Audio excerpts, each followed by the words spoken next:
we will now move on to Amanda Verba. So Amanda, could we have you come online here? Hello. It's so nice to see you. This is Amanda Verba. She is the Chief Operational Officer at the Ithaca City School District, which, as we all know, is the largest school district here in Tompkins County. She will be spending some time this morning talking about the DASA, or Dignity for All Students Act.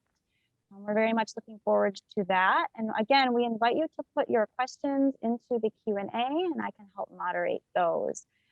So Amanda, would you like to go ahead and share your screen, and we can get started whenever you're ready. All right, so let me get this going here.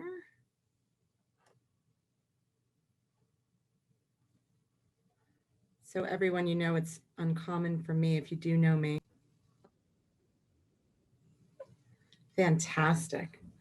Well, thanks everybody. I know that any opportunity to have a little bit more time here, even if it's 2 minutes, is great. And I just have to say absolute thank you to Dr. Hinduja for that presentation.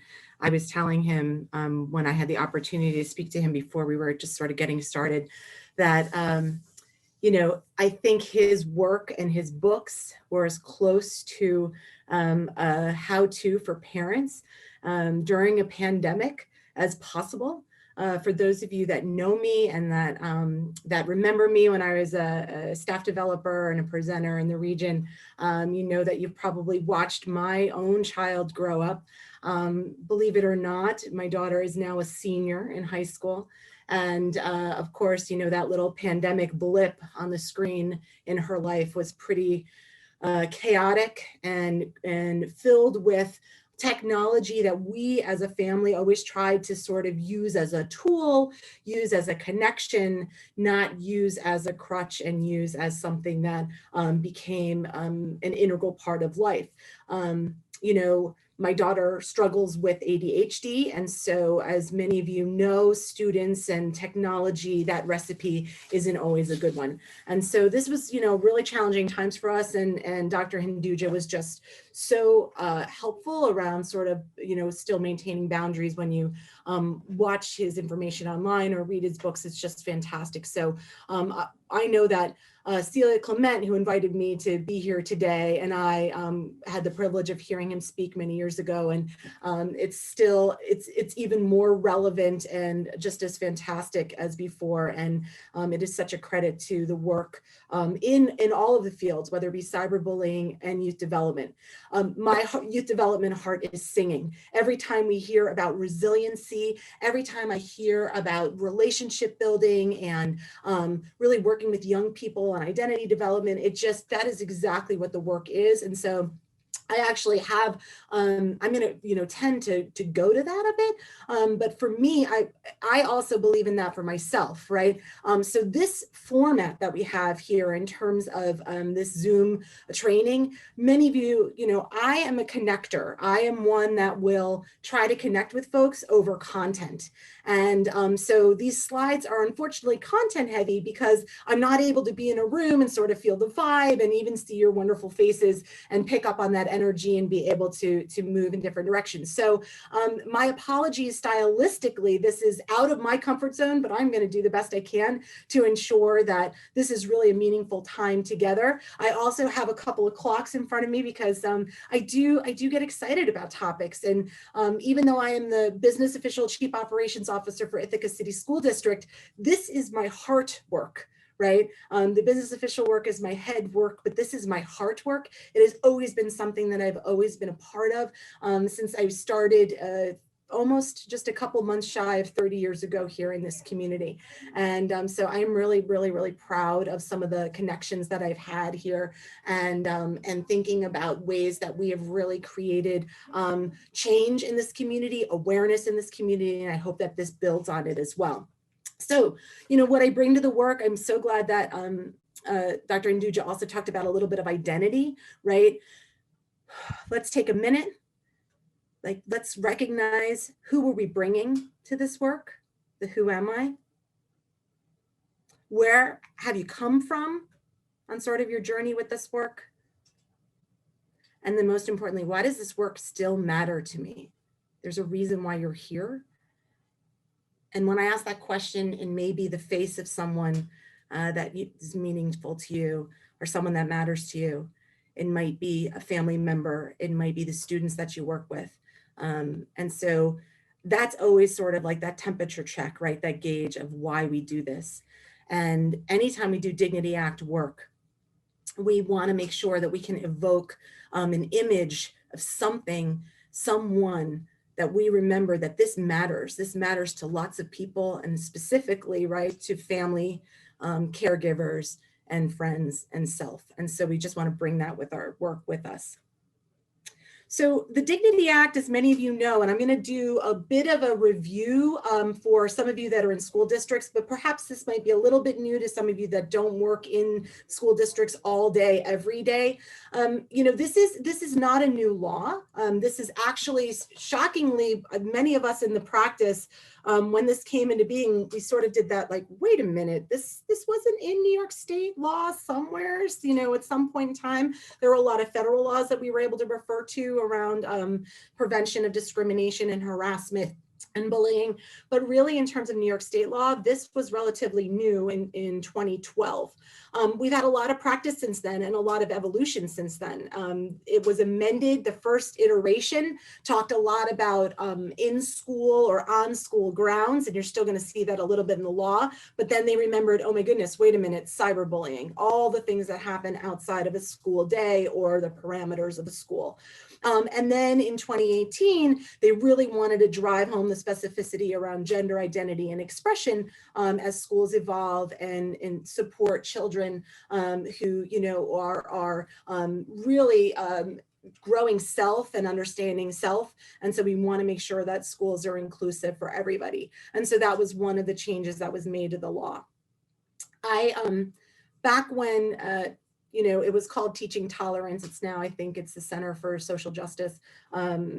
This always really captured for me the image of what this meant until I started to do some more identity work and have the opportunity to really work with young people and hear stories of my colleagues who have felt marginalized and be able to hold space for those voices. And we do a lot of that work here in Ithaca. And I recommend if any of you are able to do some of that work together with your colleagues, it's very powerful, and with your students as well. Because what I really found out around this was that this school welcomes, right? It welcomes you, and this is what this says, right? Races, ethnicities, diverse abilities, GLBTQ, family structures, ELL. And anytime that we did this work and I was able to sort of hear that emergent voice of young people, especially one student rung with me, they said, well, this makes me feel almost like a +1 invitation, right? Like, that's nice, you invited me, and oh yeah, you can bring so-and-so along. They're welcome. They're welcome. But am I really truly heard? Am I really truly valued? Am I really, do I have a sense of belonging here? Do I have a sense of place and home and a sense of security and a sense that people will care for me, not just being invited? And so I really challenge everybody that does this work. And as you're going through sort of this presentation and thinking about this on your own, I really would recommend that a lot of you think about, great, okay, even those of you that maybe this is a review, how do you dig that little bit deeper depth, right? How do you just go that little bit further step to make sure that it's not just a sense of an invitation, but really a sense of belonging?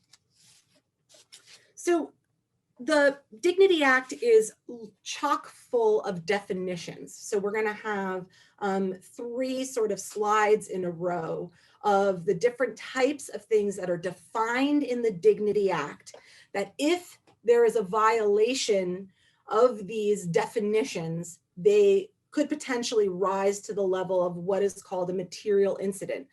And so there's a description of a material incident later on, but that's really the state language that is used for something that meets a certain threshold that would be reported to the state.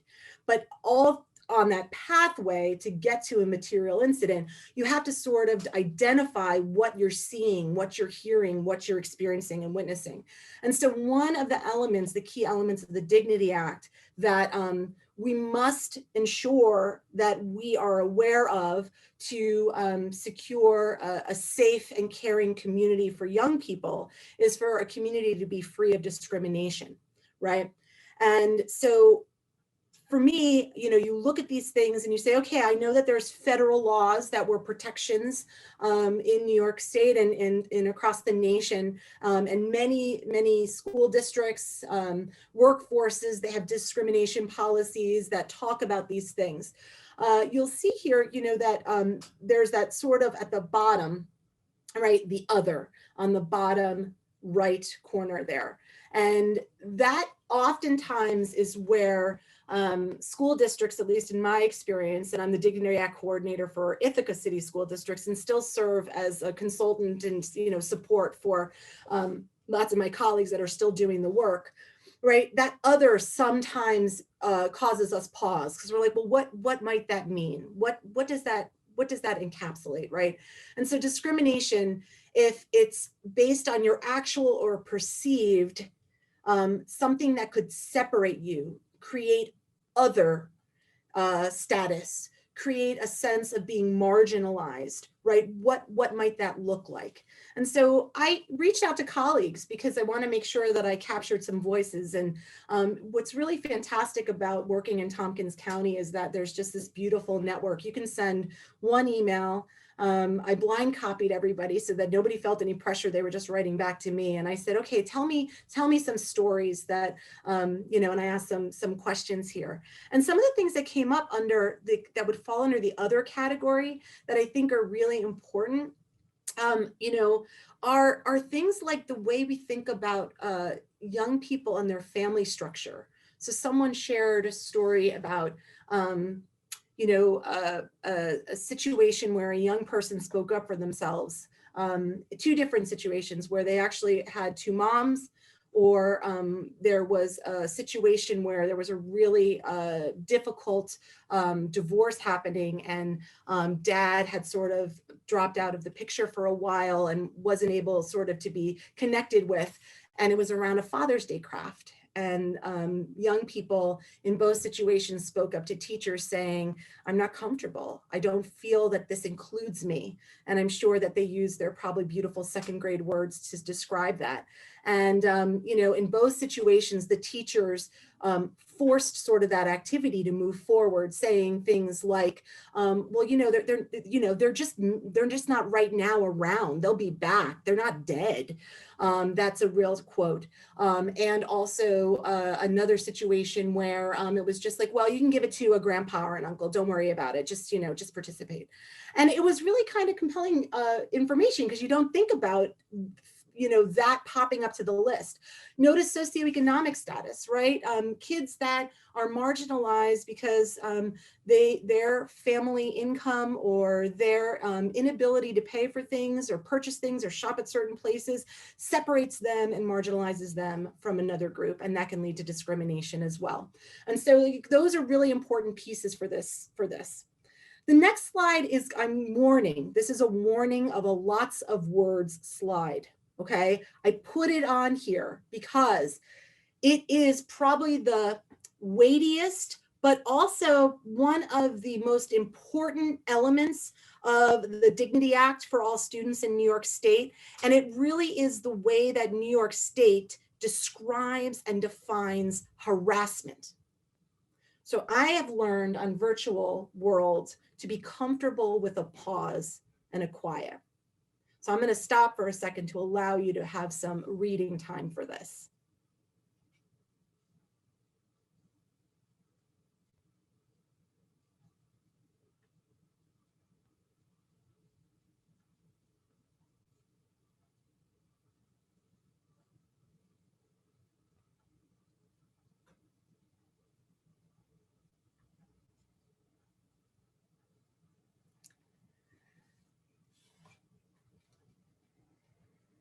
So again, when I sort of shared my help me give me some feedback email with all of my wonderful colleagues and friends, some of which are on this call and this training. This is one in maybe not direct words, but really alluded to, that is a challenge for our work that we do in school districts.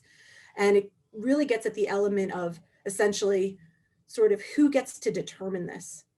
Who gets to determine if this is unreasonable for a young person? Who gets to determine how to define substantially interferes? Right, we all, and I think Dr. Hinduja spoke beautifully about that concept of resilience in youth development work. And I think that, you know, I always remember sort of those internal factors that supported resilience and the external factors that supported resilience. Examples, right, might be sense of, you know, that this too shall pass, that there's a brighter day tomorrow. In terms of my internal resilience, and then my external resilience might be the supportive relationships that I have with a caring adults, whether it be a family member or a third party adult, that I could work this through and they could help me say like, okay, exactly what Dr. Hinduja did, right? Like, is this a really, really heavy, big burden, right? Do you feel like you still have to carry that forward with you? Or is there a way that we can unpack that and make it a little bit lighter so that it doesn't substantially interfere? And I think where we get into struggles sometimes from where I sit, you know, in supporting our principals and our teachers and our young people, this does sometimes really become a struggle around, you know, trying to, in the moment, when a parent comes to you and says, you know, my child is in pain, right? We say, you know, in our work on any given day, that didn't feel like a big deal, right? It felt icky, it didn't feel good, but it didn't feel like a big deal. And parents will respond often in a way of, you don't care about my child, you're not going to do anything. And it does, you know, it does not build the bridge of relationship and parent as partner when we sort of, you know, try to enlighten them on the daily networkings and ongoings of a school day, which is probably true. In our every given day, we see things that hit spectrum all, you know, all across it. And but for every given child, right, that's their lived experience that they're bringing with them. You're also getting the lived experience of their family members that they bring with them. And so when you start to talk to families, we have often found too that a lot of times when things are happening at school, it brings up triggers, you know, creates sometimes even a geyser of emotion and experience of lived life of the family member, the caregiver, the parent. And so, you know, there is this beautiful compassionate work when we're doing this to try to identify our own bias, identify our own lived experience, and then try to reconcile that with where the young people and their families are telling us that they are.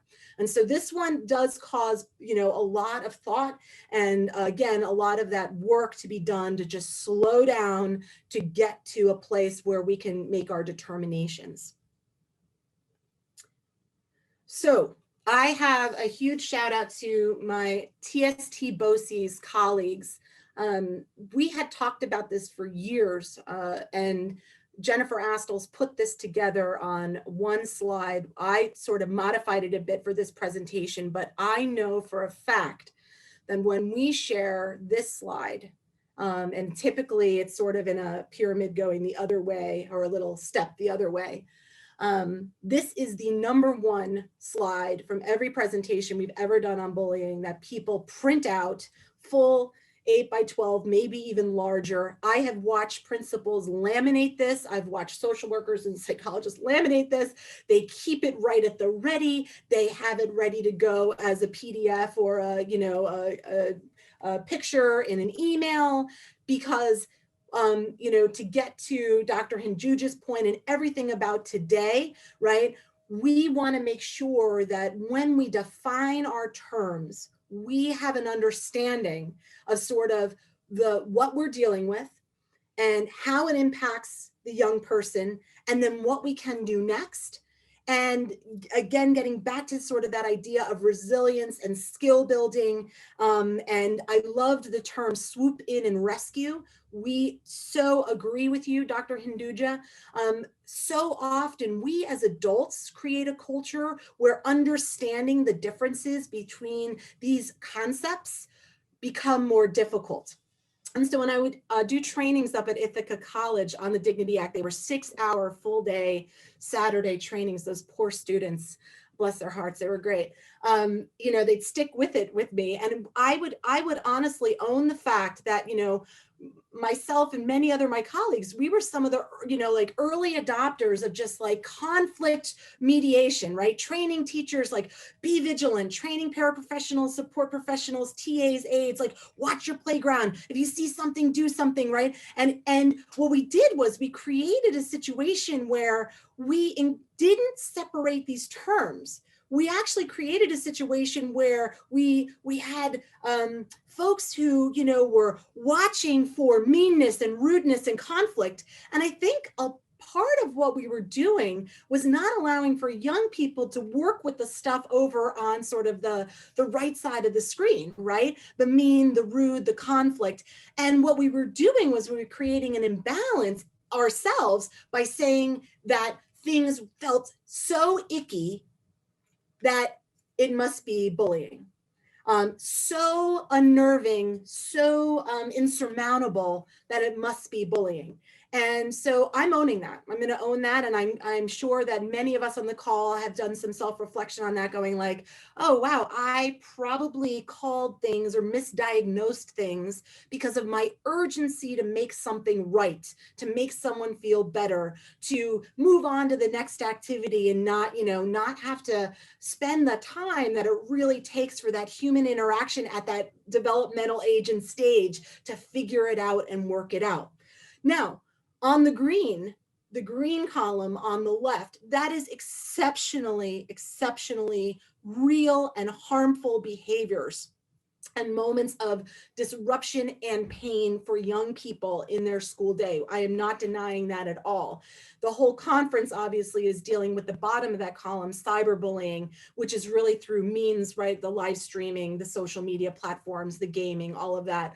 And that's what caused the Dignity Act law to get changed away from at school or at a school function or related to school to something that could potentially impact school. And so that was really the key there. And so, you know, bullying, as many of you know, right, there's elements to it. There's an imbalance of power.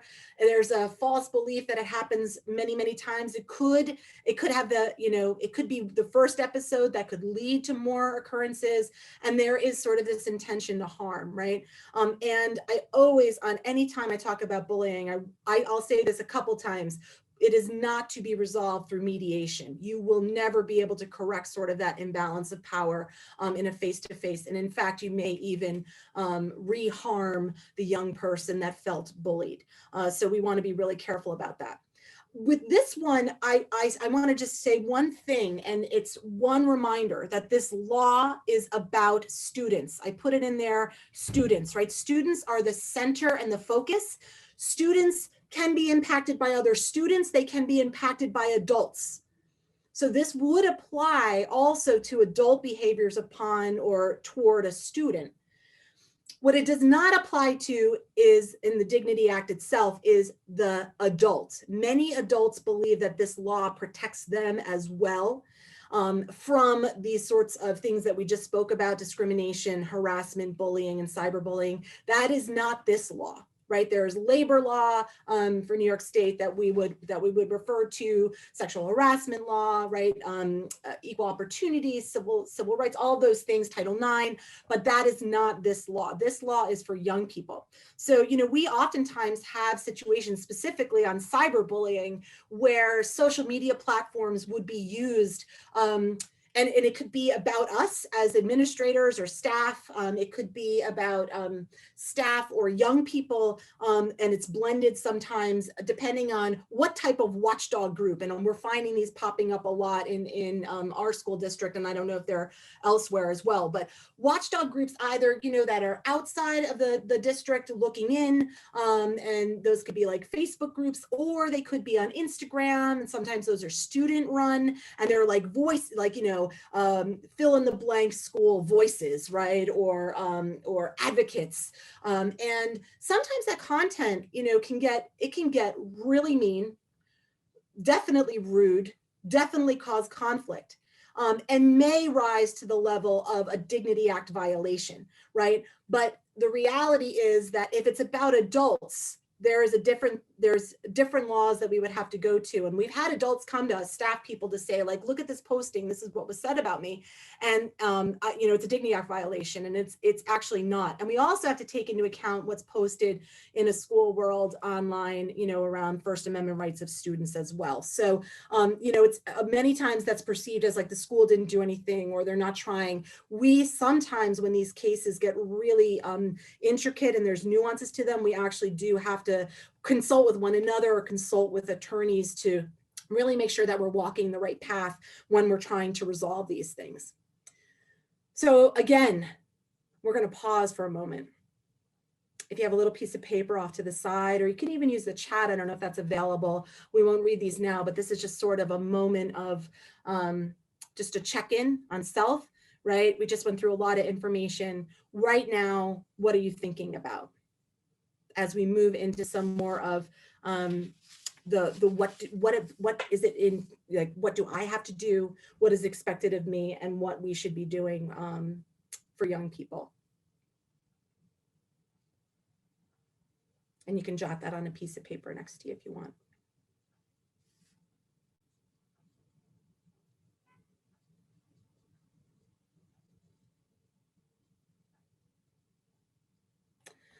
So, requirements for staff, just so everybody knows, if you're a district level staff person, you already know this, and you may have a higher level of requirement if you are a Dignity Act coordinator for your building or for your district. And there are also school rules that are required, right? So things like providing materials, having those accessible, having information posted about who the coordinators are and the right staff to go to, the process and where to find the reporting forms, and those have to be easily accessible, a website that's available to you to be able to check in about information, policies, change around that, and any relevant materials. But for staff, there is a mandate through the Dignity Act that all staff are to provide instruction for students on civility, citizenship, and character education, right? To address the prohibition of the harassments and the bullying and discrimination and cyberbullying. And then also there's a requirement for staff about reporting. And so really, it's pretty easy if you've ever gone through the mandated reporter training. Just essentially, this is it for bullying, harassment, discrimination, and cyberbullying. If you hear about it, like let's say you're grocery shopping and somebody says, as you're picking out your celery, right? Like, hey, this happened. That's a report.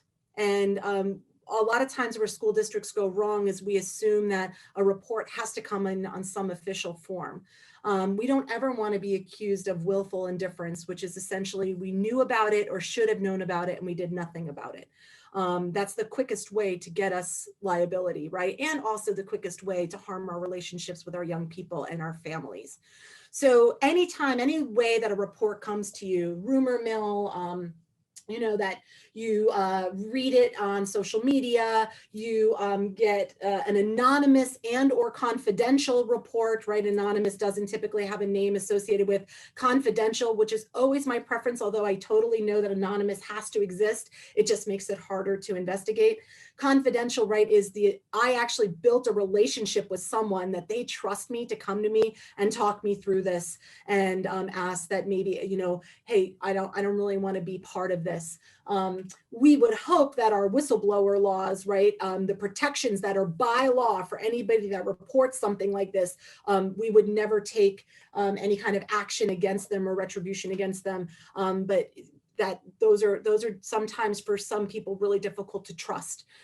So any way that you get a report, you must either orally report that incident within 1 day to the principal, right? And so, there's always a question, what if this is a Saturday? Can I wait till Monday? I've never met a Dignity Act, authority that comes in and talks to you about this, but this is written in the law. So, even if it's just sort of an email on a weekend saying, I'm writing this to you, which is actually the next stage, right? You must report it in writing within 2 school days after making the oral report.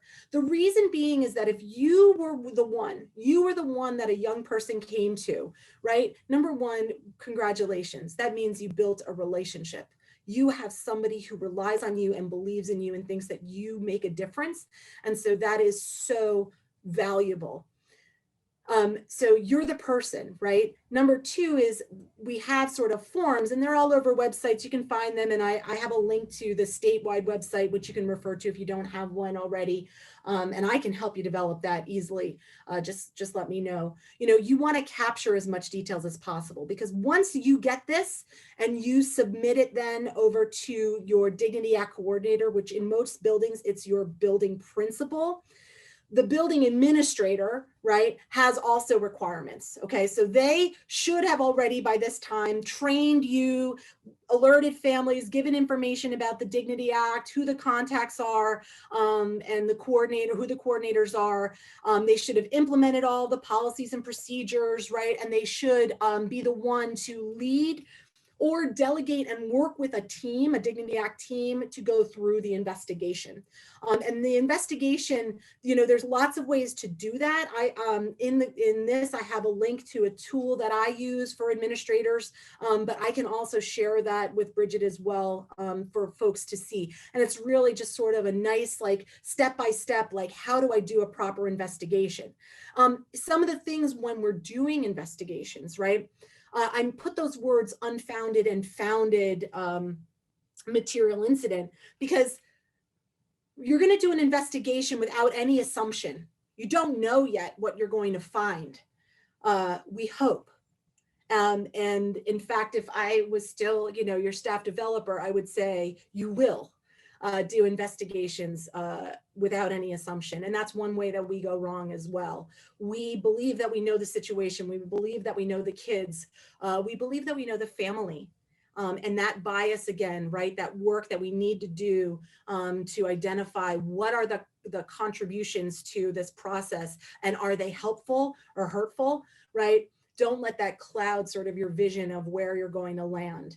You can have a team approach. You want to make sure that the mental health folks that are in your buildings, or that are affiliated with your buildings, or that are key third-party adults in these young people's lives, they are wonderful tools to support you with all of this. And they are absolutely fantastic in terms of reminding us that these are young people trying to figure it out in community. And they're going to make mistakes, and they're going to help you with those skills and abilities and interventions and supports to move young people forward, both from the target side and then from the side of the aggressor. And I would always recommend that the mental health professional is not the one to lead the investigation. That really, you want to keep that relationship sacred, and you want them to be able to support you with strategies and supports for the target, the student that was the aggressor, and even for the bystanders, or hopefully some upstanders themselves, and maybe even some staff development afterward, right? You're going to separate these young people. You're going to work through it individually. You're going to get information. You're going to be just problem solving. And there's a lot of information there that I think is helpful for you as well. This slide is essentially the determination of, does what you find out go to the state? Is this something that at the end of the year you report, like tons of other things, right? Snow days. I'm sure Dr. Hinduja doesn't have those down in Florida, but you know, we get a couple. And you want to, right? You want to, this is going to be part of a report. People get really nervous about this. And this is also one of the steps that we lose parents. We lose parents in this step because sometimes we get hung up in the determination and not the sense that, is this, what will we lose if we determine this differently from what the parent is telling us is the lived experience of them and their child? And so I'm going to give you some permission to be kind to yourself, to give yourself some opportunity to, and we've done this in Ithaca, to say, is this worth the fight? I really need these parents as my partners. And if they're telling me that this met the threshold of something that created a hostile environment for their young person, am I really going to tell them that they're wrong? Is it worth it? And so I just want to give you all some, you know, some permission to have grace with yourself and the work. Really, these reports, they go into the New York State data platform. They're very difficult to find, quite frankly. And, you know, they really do represent that you're watching and you're listening and you're moving forward and you're identifying things, and they shouldn't be looked at from a deficit approach. So please, please know, if you want to work through that with me, I'm happy to help you and kind of coach you through that. This is one of the places that I mentioned about the New York State Center for School Safety, which is where, if you click on this link, it has just very New York State specific resources for you to guide your work and really expand any of the things that we just sort of talked about. So I have 20 minutes and I have 2 slides that I have to go through with you. One of them is tips. Okay, and so this one, I'm going to really try to just show you for a second and let you take a look. The blue is no different from the black background. I just wanted to be kind of something that would draw your eye. You know, although I do really love the one in the bottom right, which everybody always says to me, oh, that makes me feel exhausted. And I know we sort of signed on for this kind of work where we're going to be exhausted at the end of the day. And I so value all of you that decided to do this for a living. And I thank you on behalf of my kid, because many people that are on this call, I know you had a direct impact in my own child's life. And so I get it. You know, we've got to see, when we see something, we have to do something when it's around the Dignity Act work. And again, I go back to that slide of the mean, the conflict, right? Kids do have an opportunity to work it out. When they run out of skills, when it really looks like it's creating this threshold of harm, that's when we need to say something. If it's impacting your culture and your community, we need to say something, right? Everyone has a right to not just be welcomed, but to belong.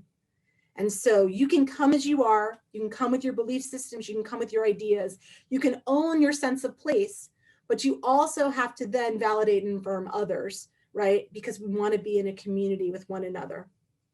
I mentioned some things about pay attention to the details, right? Don't make assumptions as you're doing this work. You know, all those wonderful kids that were around that sort of kept playing or doing or maybe contributing or feeding it, right? We can hold them accountable too. And create an opportunity where we say, this is our community, is this what we stand for, and create exercises and questions around it. I say no debate because, again, I really believe that sometimes we get into these situations where we get persuaded by, oh, but let me tell you the backstory. There will be a time for that. And oftentimes these things happen at the same time. I have many times principals, folks call me and say, okay, so let me tell you the history here. And I listen, and 20 minutes later I say, so what happened today or yesterday? And they said, well, this happened. And I said, okay, that's a Dignity Act violation. And they said, no, but you didn't hear the history. I mean, there's a whole history with these young people. And I said, both are true at the same time. There is a history And this moment of disruption met the threshold of harm that it is a Dignity Act violation. And so both are true at the same time. And so remember that you're analyzing sort of that moment. Dr. Anduja talked about those consequences, right? From a parental standpoint, and I know he'll be talking about those too from a school standpoint.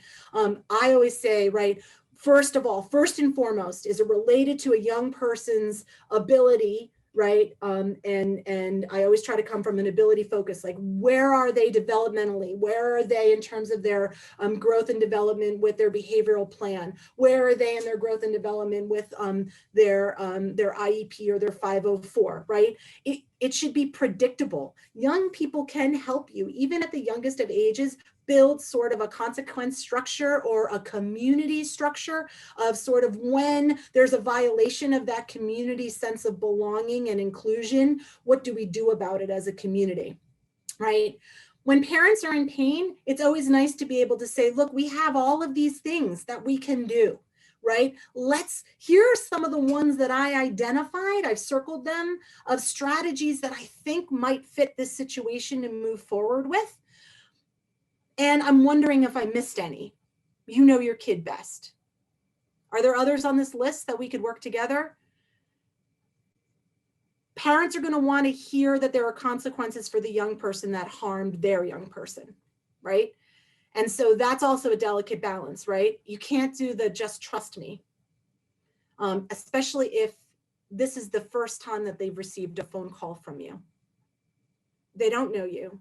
They have their own sense of place and walk with their school district when they were growing up, and the way that their family was treated, or the way they were treated, or the way their older sibling was treated or older child was treated. And so you can't just assume that they are gonna know that we're gonna do something. And so we cannot share records of consequences and or discipline that we impose on the young people. We can, though, have predictable sort of opportunities for dialogue to say to parents, look, you know, when we see other people harming someone in our community, all of these strategies are at our ready. We can pick any one of these or combination of these things and make sure that we create a model that's supportive of both your child so that they feel safe, and then also supportive of the young person who is yet to learn these skills and abilities and really faltered in that moment, right? And so, and I use these terms interchangeably, whether it's secondary or elementary. I really believe that we need to really work on that partnership with families. And obviously the history matters, right? If it's escalating, we want to make sure that that grows in consequences, and also it grows in impact, right? Something that is a mismatch for the impact of building empathy, building a sense of community. That is something that we really want to watch for. I think empathy exercises, being able to build awareness, they're key. That's a whole nother, I mean, we could do, you know, days and days and days on that. And I have resources for that as well. Lots of schools are doing those things, whatever your model is, Rulers, Second Step, Circle of Courage, Ophelia Project, right? There's just so many out there that, that are working. And then finally, the FAQs. So Bridget, here's what I'm gonna do. I would love if I can maybe simultaneously open up the chat for you to get the questions where people are. So maybe everybody just like even look away from all of these FAQs, right? And write down your question to Bridget. And let's see if some of the things that you're coming up with match with some of the things that I come up with. You can go ahead and use that Q&A box, and we can see what kind of questions you all have.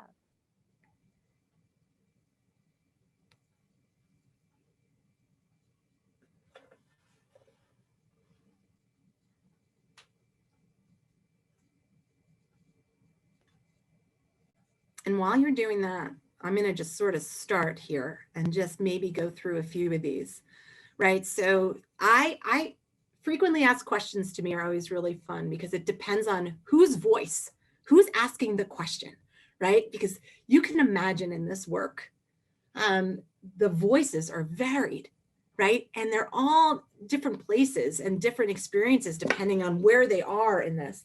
And they all matter, right? So, things pretty simply like, where are your forms, right? Like, how do I do this? Do you need to have a form? Yes, you do, right? By law, you do. But can you accept a complaint that is not on a form? Absolutely. That is still valid, right? And in fact, I've actually taken and completed forms with families on the phone and then sent it to them as an attachment and saying, mark it up. Let me know if I missed anything, right? Send it back to me. But a form does not kickstart the process. A complaint kickstarts the process, okay? Safety plan, what safety plan, right? It's really interesting. I hear one of the biggest things that in my work with principals, directors, staff, bus drivers, school nutrition professionals, they're like, well, I didn't know those kids weren't supposed to be together. There was a safety plan, right? Get your partnerships in order so that everybody understands that, like, this is what we're working toward for our community around keeping young people safe, especially those that really are struggling with the elements of the Dignity Act and violate that frequently, right? When and what communication goes to families? And the other, for me, this is a big one. We get this all the time. I probably get, I don't know, every month I'll probably get 6 or 7 emails, no fault to the principals, no fault to the staff, that, I was expecting more communication. And so, as tools for us, right, the law says timely communication to families. You do need to let families know if there was, how it was determined, if it was a material incident or not. That should not negate the importance of it. And so again, please do not get caught up in that language, and make sure that families are communicated with. Use your Google calendars or whatever calendar features you're using to put in reminders for yourself, and then check in. How is it going? How are we doing? What, are they okay? And this is for both sides. This is for the student who has yet to learn these skills and the student who was targeted, right? Why doesn't the school do anything, right? That's rooted in their own experience, and also the fact that most likely we've heard it reported. Someone knows something and it didn't get processed. And I'm going to use the word processed in the most compassionate term. It didn't become something that was meaningful and mattered to us, and we didn't move it forward. And obviously those young people that we're talking about are what matters to their families and their caregivers. And so if there's a disconnect on our treatment and what their beliefs are, that's where we're going to feel that. Why is everything being labeled bullying? And that goes back to that slide, right? And our sort of ownership of our swoop in and save. I think that we also don't do trainings very well for our families and our caregivers and our young people. One of the feedback that I received from all of my colleagues when I sent again the, what would you like to know? What would you like to say? Email was that young people are at a place right now where this sense of the idea of bullying, they know, they may know the right things to say. They may even know the terminology, but that knowledge making itself into practice and action is where the misstep is. And so, creating opportunities for more of the social emotional learning components, right? And away from the anti-bullying label, I think would go a long way in schools. And we're really trying to do a lot of that as well. The top one, why don't they just pull over? We're talking about bus drivers. I hear that from families. If I probably, if I had, some sort of, if I had a bowl of pho from Saigon Kitchen, every time I heard that, right, I'd own, if they had stock, I'd own it, because that's really a big one. They want to know, why can't the bus drivers just pull over? So in many districts, we're trying to put aids and assistance on buses. We do know that buses, hallways, locker rooms, cafeterias, recess, right? Notice lots of young people, few adults, right, are problematic. And we also know that our staffing for bus driving is the worst it's ever been. If you know of anybody that wants to be a bus driver, send them our way and everybody else's way. We'll share our districts. But you know, it's they have routes that are longer than ever before. They have to get kids to their first period or home-based periods on time. They have a voice. They oftentimes, if they're a substitute driver, don't have relationships with the young people, and it goes on and on and on. And I think our bus drivers have some of the hardest jobs, right? Because they are doing all the things we talked about while paying attention to traffic and getting kids to school on time. I'm going to let Dr. Hinduja and all of my other wonderful colleagues speak to the why can't they just put their phones down? Right. I mentioned my child, senior now, absolutely amazing young person, always really good about cell phones prior to the pandemic. Totally understood that the way our house is set up, there's actually an upstairs where the bedrooms are, and that devices would not go past the second step. Like they would be in the main living area, right? And it was used sort of here, and the cell phone did travel with them when they went to, like, you know, some, whatever it was, whatever activity they were doing, often musical theater. With the pandemic, that all changed, right? Because now all of a sudden, if I'm working in a space and my, you know, my spouse is working in a space and my daughter's working in a space, devices had to travel with you and they became part of your connection. That was the way that we talked to my parents, her grandparents, and, you know, her dad. And like, just, this is the way that we lived. And so, you know, whatever, properties, right, we know technology had for young people, right, those the way that it would light up their brain and make them feel you know, excitement and that rush, you know, now imagine ripping it away from them post-pandemic. And we're seeing a lot of young people who, you know, maybe dabbled in social media before. That's now where they are. It's like, how do you break that? How do you change that habit? And so there's a lot of work to be done for sure on that. And developmentally, depending on the ages, right? This is a challenging thing to do. I know that even with now, as my daughter's looking for colleges, everything was virtual. Everything was online. So even, you know, when I was like, write your college essay, it was like computer, go online, check it out, join the Facebook group, join this Insta group, join this group. So, you know, there's a lot of society driving young people to a place that we want to monitor and manage. But I think that there is this really interesting kind of push-pull with that as well.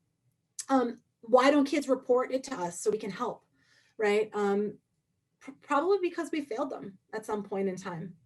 And probably there's a culture of that's not the coolest thing to do, to go to an adult and to ask for help. You know, it's really difficult, I think, sometimes for young people to sort of manage, right? That sense of I want my community to be caring, but I know there might be some repercussions if and relationships with my friendship group that could be strained if I'm the one that lets someone know. And also too, I have watched time and again young people tell me in their voices, regardless of the age, I tried to talk to the adult and they didn't have time. They were so busy. They were just too busy. And I totally understand it. They're so busy. And that's where that moment, right? If they come to you, you are the one. And you are so lucky. Please, please, please find that, you know, that moment of reflection for yourself to think about how maybe we can create that opportunity for conversation with young people when they come to us, or even when they don't, to create that space.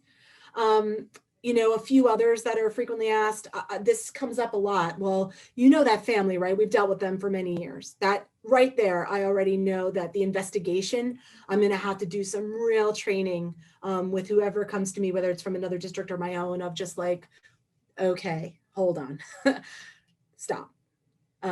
We definitely are gonna, we have, I think there's a shade already to that investigation that's concerning to me. Why can't we just get an aide or a teaching assistant, right? So school districts have processes to be able to put adult supports in place. A lot of times families say this, like, you know, they just need another adult. Can't you just hire another adult? You all know, again, just like bus drivers, right? We have amazing adults who are working super hard to do what they're doing. And there is a process to put adult supports in place. And sometimes those adult supports are actually against what we have as goals in a student's IEP, right, to strive toward independence. So those two things work at the same time. And so oftentimes we're working with special ed teams to really evaluate that. How do you keep, why do they keep engaging with them, right? It's like, that's sort of like, can't you just avoid it? Don't you have other friends? Those of you that are in smaller districts, even in, you know, Ithaca, which is, you know, larger than yours, that's not easy to do. I know as a parent, I know as an adult, to try to think about switching my friendship group now, you know, that's almost an impossibility, although I'm so lucky that I have who I have, and I feel like I've made really good choices. Put that in a 12-year-old brain or a 9-year-old brain or a, you know, a 17-year-old brain. That's really, really difficult. I think that's just, that's almost too hard to do. Okay, why can't they be kind? Why aren't their consequences working? It's probably because we picked the wrong consequences and we didn't invest enough time in the young person to create opportunities for exploration of empathy and change, as Dr. Hinduja was saying. And then how could I possibly focus on SEL with everything I'm expected to do? And to me, that is the work in everything. You know, if you're a math teacher, if you're doing econ in government, if you are, you know, the person who runs the after school program, this is it, right? And SEL stands for social emotional learning, right? It comes in all forms, and it really is about really creating space for young people to understand themselves and what they bring, understand others and who they're interacting with, and come together as community to do great things, right? So that's probably not the technical definition, but that's the spirit of which it's done. So with that, Bridget, what were some other questions? So we did get one question in here, which I think is great, because I think many people in our audience are maybe not working in the schools per se, but providing perhaps after school programming or other youth development programming. So this question specifically asks, if two students are involved in a conflict or bullying from the same district during an after school program not run by the school, would DASA apply? Should a form be completed or a complaint? Yeah, so it would, so again, there's this nuance, right? So I don't want to go back slides, but if you go essentially to the harassment slide, right, would it significantly impact the school day, right? So that's essentially the spirit of that harassment slide, right?